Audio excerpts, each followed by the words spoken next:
Okay, so I'm going to talk about brachial plexus birth injury classification.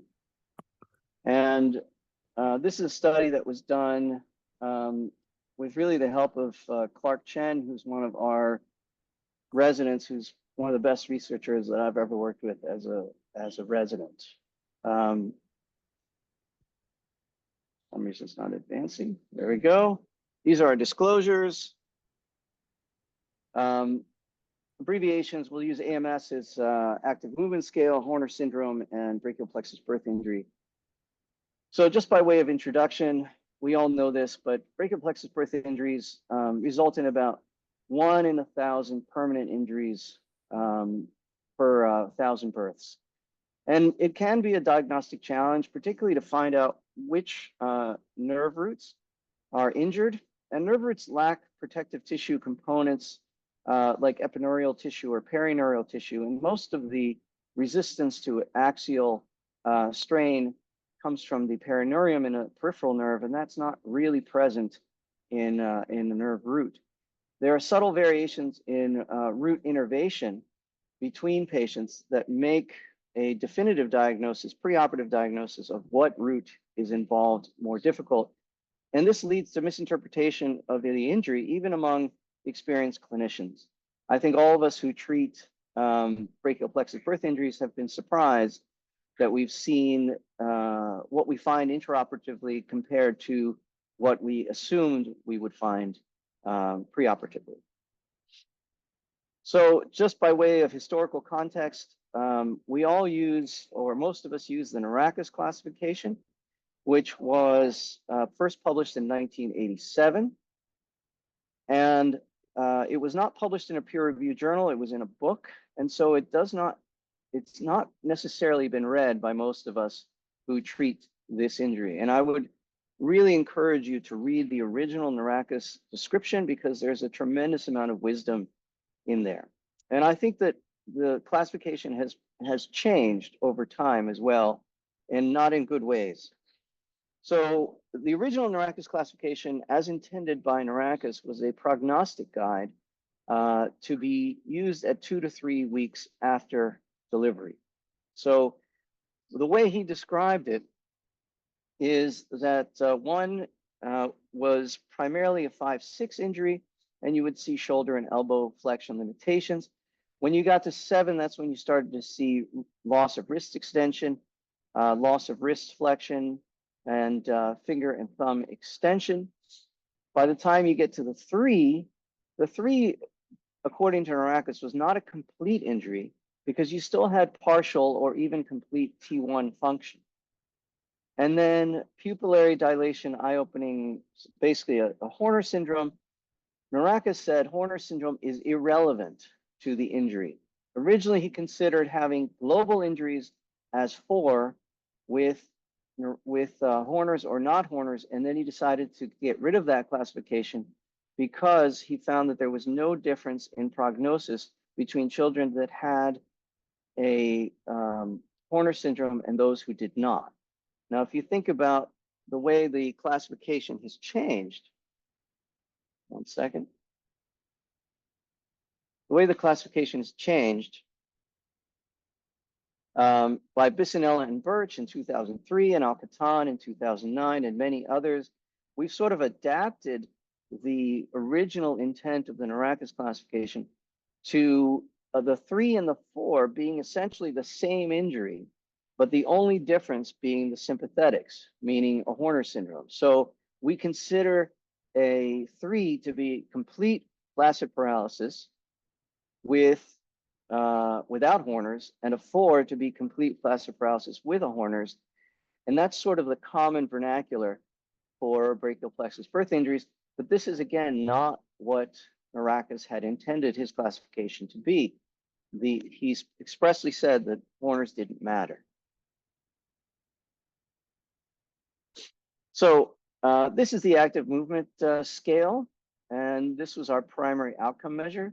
A total score is about 105, and you can see that it's a 7-point scale, 0 to 7, so I guess it's an 8-point scale. 0 being no contraction and 7 being full motion.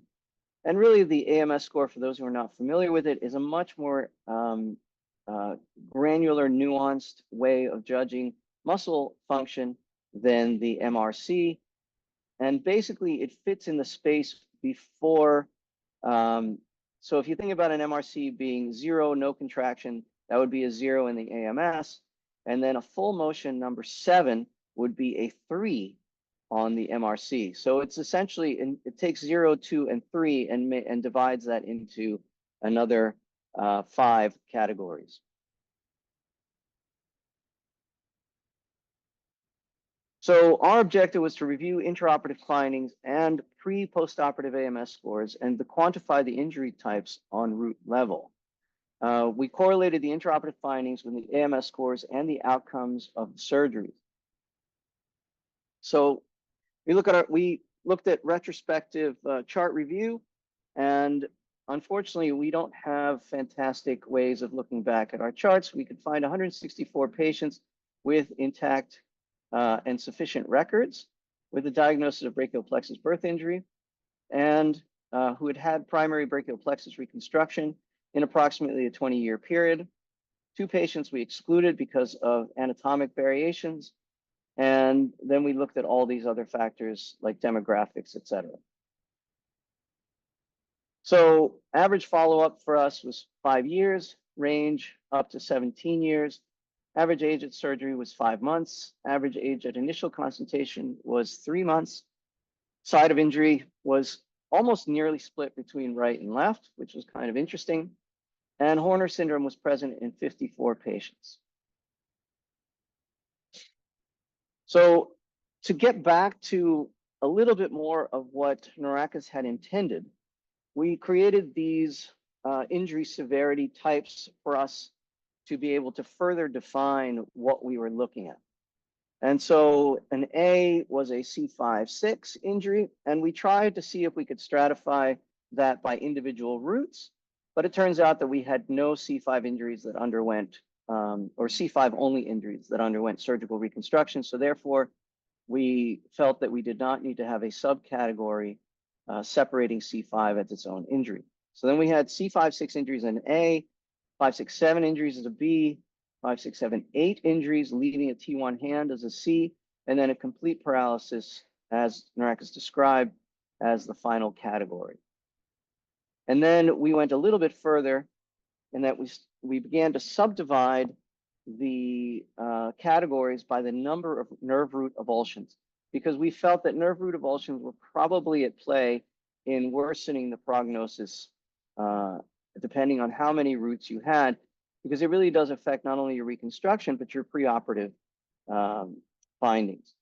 So we looked at essentially the number following the letter is the number of nerve root avulsions. And you can only go up to a 2 because you only have 2 potential root avulsions in an A, whereas in a 5, you can go, in a D, you can go all the way to 5 because there are 5 potential root avulsions.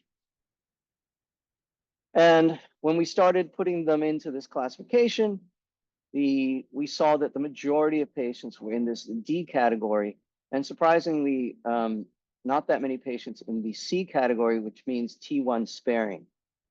But nonetheless, you can see that there's certainly a cluster of more severe injuries, which makes sense given that more severe injuries are the ones most likely to be fixed. We had 682 roots injured with 189 root avulsions and 27 partial root avulsions, as judged by our intraoperative findings. And our intraoperative findings are a combination of looking at the nerve and looking at stimulation of the nerve with the checkpoint stimulator.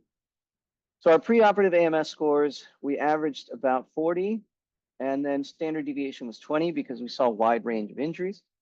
And we found a best fit trend line, which is a 3rd degree polynomial, and that's the equation if you and we have an equation for that. And that's our R value there. So postoperative AMS scores, 56 with a standard deviation of 20. So you see the numbers have gone up, and our correlation again with this, with our best fit trend line was logarithmic with a fairly reasonable correlation, although not as good as as our pre-op AMS scores. So this is, I think, the meat of the study. When we looked at our classification scheme subdividing based on avulsions, you can see that there's a fairly accurate and predictable decline in function and in AMS score as you go further from left to right, meaning more roots injured and more roots avulsed. And we were very happy to see that our classification actually has some correlation with the real world. And then when we looked at postoperative, which is the orange, you can see that we did not have a huge increase in our postoperative AMS scores compared to preoperative AMS scores. But that makes sense because we don't have as much to gain. When you look at the D5, you can see a huge improvement in the postoperative AMS scores. But there's also a huge variability. You can see this here. So when we looked at ANOVA comparison, there were significant differences between injury types and subtypes, and decrease in preoperative AMS with increasing severity and the number of avulsions. So there were specific differences that were notable. Preoperative AMS score for D was significantly different from injuries A, B, and C. And postoperative improvement was significantly different in B, 0, and C1, and all D subtypes. So when we compare Horner syndrome outcomes in all patients, it did make a difference. So if you were to look and say, do patients with a Horner syndrome, of all patients that are fixed, have a worse outcome than those that don't have a Horner syndrome? The answer is yes.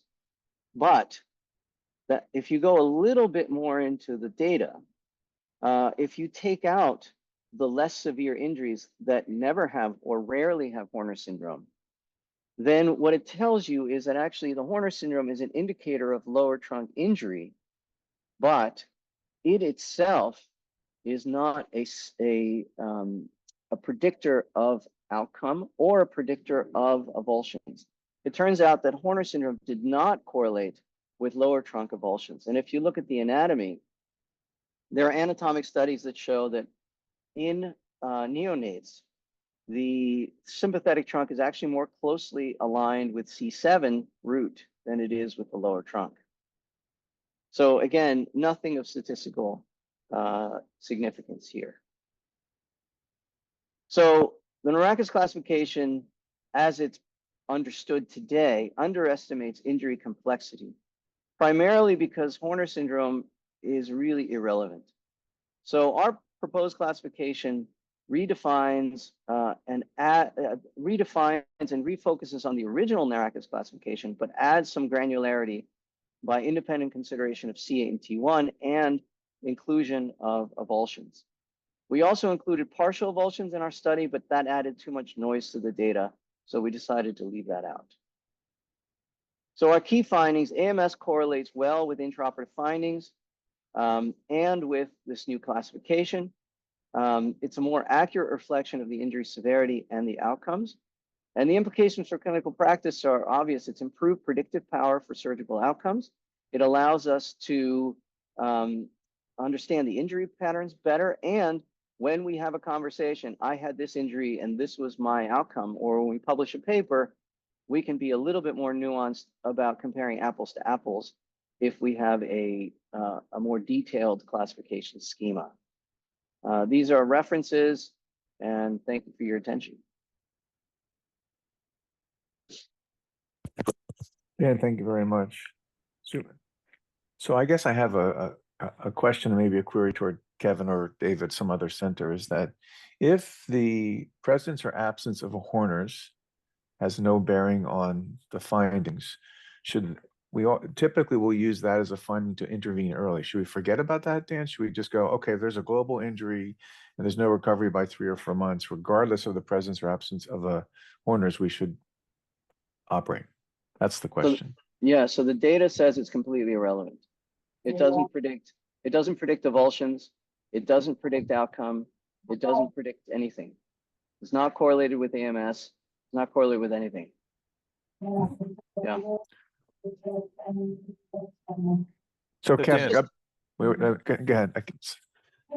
Go ahead, David. Why don't you go first, David? Yeah, go ahead. So Yeah, it's- our practice, we don't see that many pan plexus injuries really, and when we do see one, if the limb, if there's lower trunk involvement, we are going to jump pretty early. But predominantly, we've got in Australia, we've got about a 35 to 40% cesarean rate. So we're seeing our injury profile is upper trunk A's and B's, not C's and D's. Hmm. So we don't see them, but if we do see a total injury, we don't really pay much attention to the Horners. We just deal with the fact that if it's that bad that it's a total and it's there after 6 weeks or 2 months, where that's enough for us to start. Yana? Yep. That was a great study. And to answer your question, we haven't really cared about the Horner syndrome either. So we have based our operations on the number of avulsions, or let's say if there is an avulsion on MRI, then we would usually suggest an operation. And obviously, if there is no recovery. So Dan, back to you. Is an MRI helpful or not helpful? I think an MRI is helpful, but it's not definitive. So I think an MRI is another data point in your assessment. So for example, let's say I'm looking at C8 and C8 looks normal, but it doesn't stim, and I have an MRI that shows that it's avulsed. I mean, I'm quite comfortable that that's avulsed, right? If I have an MRI so if I have the same scenario and I stim it and it stims just a little bit, then I'm a little bit confused, but I think maybe it's partially avulsed, right? And so there may be some rootlets hanging on. So I think it's very helpful. If I have a normal MRI and then I see something that doesn't stim all that well, and the root looks normal, oof. Yeah, I think it just becomes difficult decision making. Yep.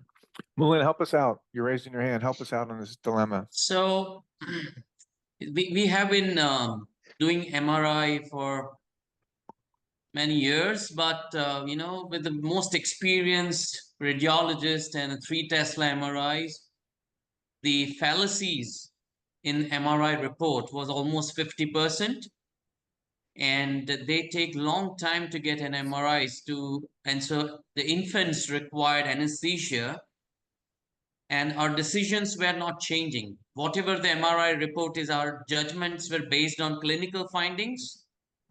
So we have stopped doing MRIs before nerve surgery. So then I feel that anyways, we have to operate upon them, and our decisions would be based on what we see.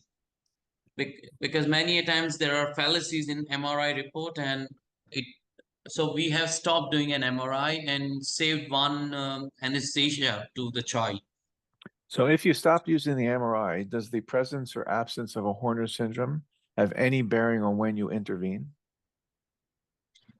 Yeah, we follow the same thing. If there's a panplexopathy with Horners, we go in at 3 months, and there is no Horners, then we wait till 4 or 5 months. The thing is, we have every monthly HSC AMS. So if the child remains at the same level over 4 or 5 months, then we start talking to the family that this child might need a nerve surgery.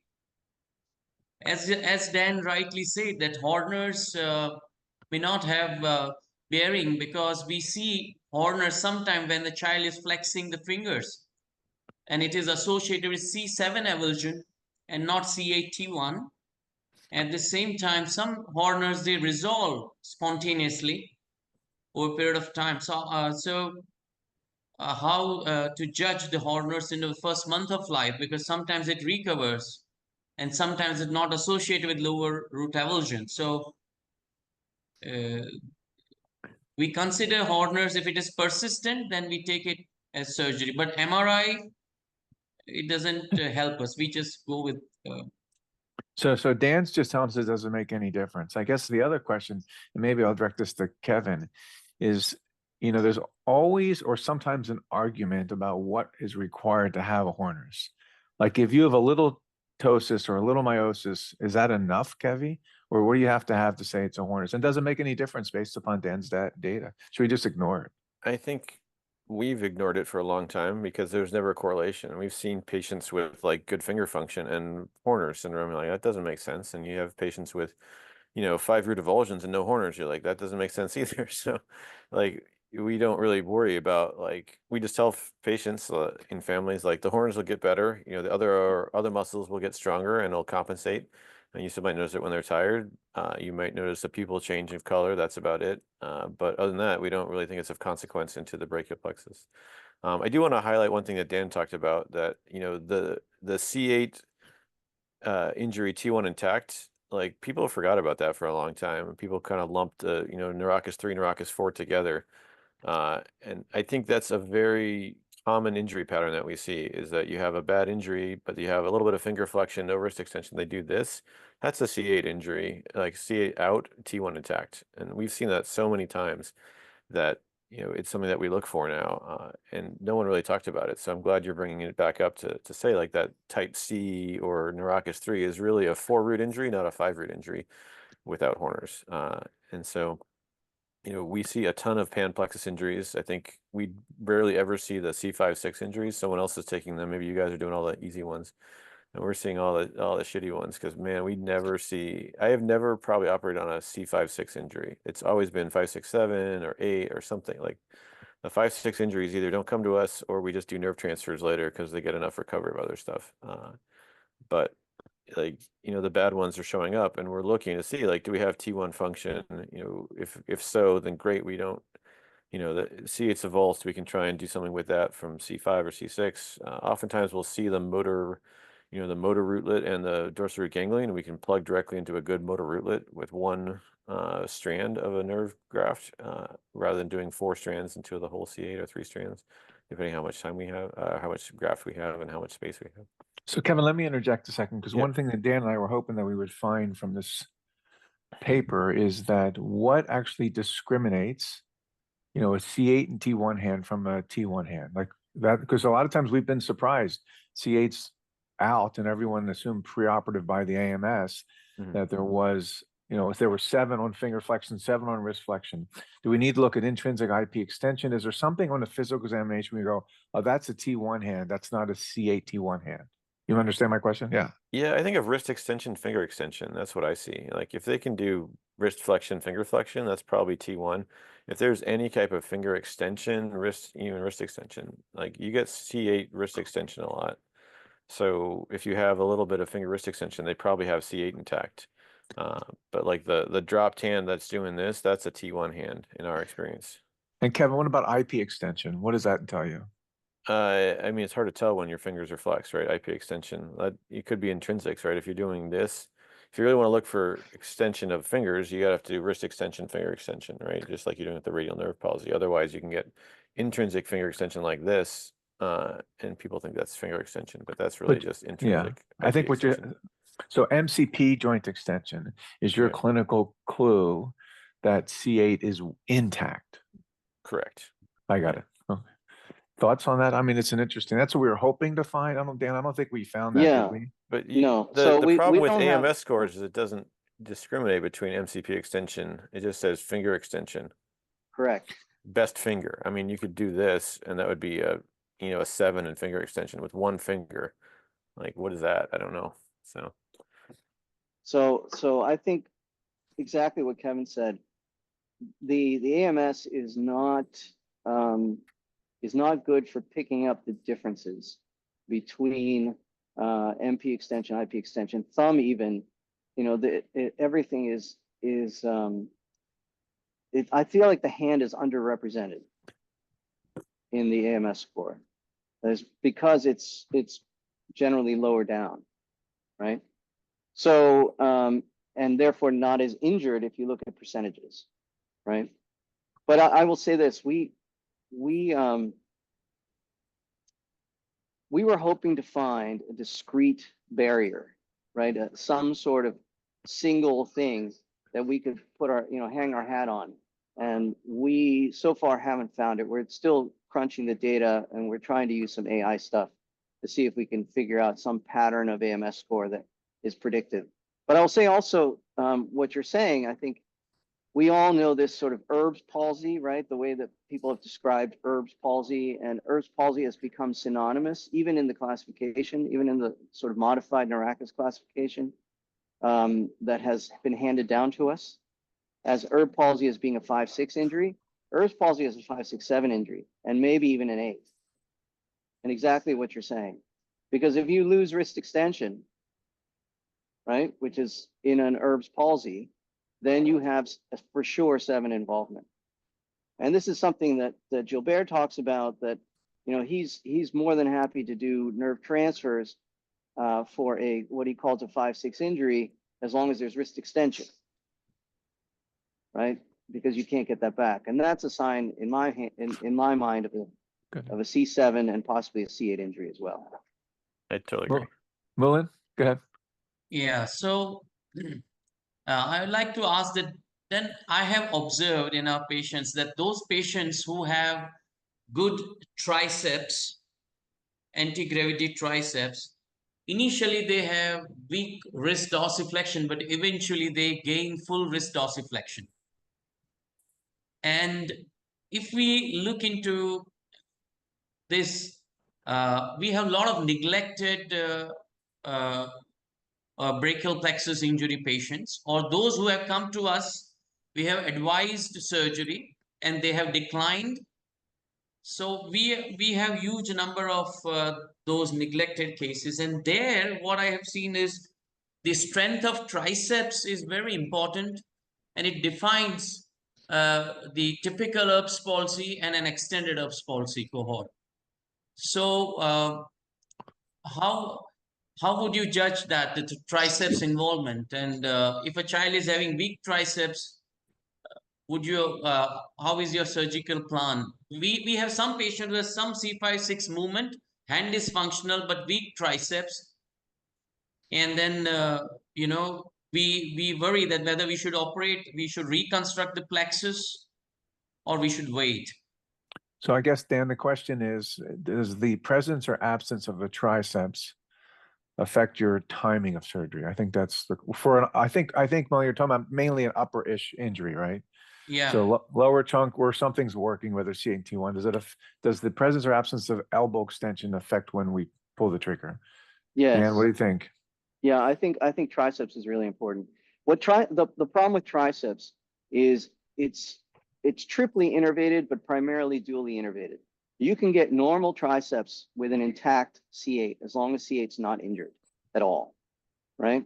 And you'll have a normal triceps. We've seen that with C7 avulsions, where you had C6 injury, C7 avulsion, and then 8 was relatively unaffected, and you still had normal triceps function with full strength, as far as we could tell, right? It's hard on a baby, but that's how you can tell. And so I think when you do have weakness in your triceps, then that's a signal that not only is 7 likely out, but also 8 has been injured as well. And so that's now, right. And you may have, sometimes you'll get T1 will give you wrist extension and finger extension. It's rare, but it does happen. And so but it won't necessarily give you triceps. So I think in those cases, you're probably looking at our grade C, which is all the way down to C8 injury. And then if you have no triceps at all, I think that's very concerning for a complete C8. So now you're looking at maybe a C7, C8 avulsion injury. I do have to say, though, I've seen a lot of patients that have T1 triceps. If you do a 4-root avulsion injury, you cut out everything, T1's intact, they're still doing this right after surgery. So you're like, I don't get it. Like, I don't think T1 we've seen triceps. that full strength.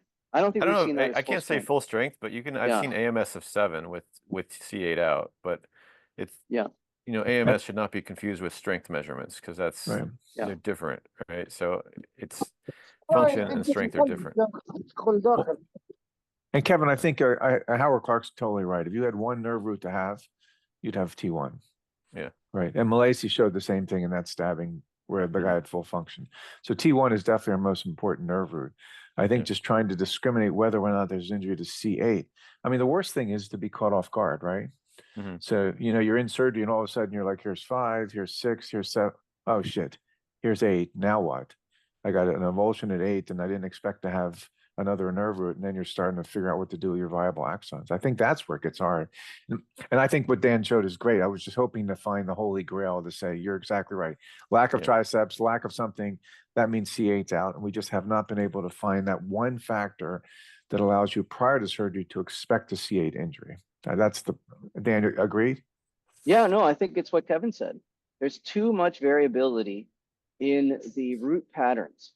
And if you think about the way the spinal cord is laid out, right, from our spinal cord injury experience, you have these rootlets coming out, and then they sort of group into roots, right? And sometimes those rootlets go up and sometimes they go down to the next root. And so I think there's a tremendous individual variability, and that makes it very, very difficult to fully judge. I mean, you get a sense, but you don't know for certain. Yep. Yeah, I totally agree. Like, there's no, you'd have to assume that every plexus is the same in order to find like a holy grail. Exactly. But I think, you know, we just have to like go by experience. And, you know, we've been there before where we had the C8 injury. We're like, now what? And we had to go talk to family and be like, hey, so we have to do a cross next C7 now. We didn't expect it. Unfortunately, that family was great and the kid has done awesome. But like, that's something you don't want to do in the middle of surgery. Like, just kidding, I'm going to borrow a nerve from the other side. And they're like, what are you talking about? Yeah, So, yeah. like, And also the logistics of having to re-prep if you didn't anticipate. And that's one of the reasons we do get an MRI now. We really only get an MRI to decide to prep the other side of the neck. That's really it. Otherwise, there's really no point. we just prep the other side of the neck if we're even considering it, and hopefully we don't do it. So it's much easier to do it that way than to, you know, change ship in the middle. So. I mean, it's also, you know, we always take both surals in the beginning. Same idea. You just don't, you just don't know what you're going to find. It's better to have too much nerve than not enough nerve, right? That's always a good thing. Yeah. I think our planning is similar, right? We do prone, we do a spinal accessory suprascapular nerve transfer, we harvest both sural nerves, and then we flip the patient over. We give anesthesia to both legs so they can put IVs and blood pressure cuffs. Then we can prep out both arms without having to worry about it. It's a little bit of a fussy thing because they have to take an IV out of the arm that they struggled to put in the beginning, but it helps anesthesia feel more comfortable with doing the case if we're, you know, if we have to prep out both necks, we have both legs for them to use. So and we do, Kevin, we do the same. We think it's from an anesthetic standpoint, it just makes their lives easier. You know, because then they can put it in the arms and the legs. It's a better way to do it. Otherwise, you waste too much time by the time you get to the surgery. Right? All right. Any more, Dave? Yeah, Dan, why don't you finish it up? No, so I think appreciate everybody's time on this evening, afternoon, and morning. And I don't have anything else to say. Those are fantastic talks. I learned a lot. Oh boy. All right, everybody. Thanks for your time this morning, or this afternoon or evening, whatever. Yeah. Cheers, guys. Everyone. Good night. Thank you. Thanks, everyone. Have a Good good to see day. you guys. Bye-bye. Yeah.